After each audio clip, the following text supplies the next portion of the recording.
तो hello guys, कैसे उम्मीद करते हैं कि आप लोग अच्छे होइएगा। जी हाँ दोस्तों, बता दें कि अवधेश प्रेम यादव जी का देवी गाना शूटिंग समाप्त हो चुका है। बहुत ही जल्द आ रहा है दोस्तों। जी हाँ, जिस कंपनी का नाम बताएंगे, अगर आप लोग अवधेश प्रेम यादव के फैन हैं तो सबसे पहले चैनल को सब्सक्राइब कर लीजिएगा कि आने वाला वीडियो आप लोग को पहुँच सके। जी हाँ, इस वीडियो में पूरी जानकारी देंगे किस कंपनी से करेंगे रिलीज, तो आप लोग इस वीडियो को शुरू से अंत तक जरूर देखिएगा। तो चलिए स्टार्ट करते हैं दोस्तों।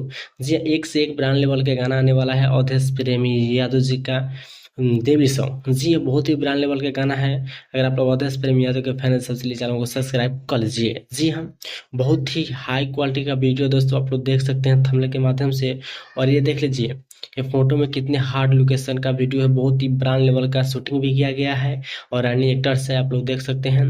जो कि बहुत ही ब्रांड लेवल का गाना है आने वाला है दोस्तों। जी हाँ, अगर आप लोग अवधेश प्रेमी यादव के फैन हैं, सबसे पहले चैनल को सब्सक्राइब कर लीजिए कि आने वाला वीडियो आप तक पहुंच सकेगा। तो चलिए मिलते हैं नेक्स्ट वीडियो में दोस्तों।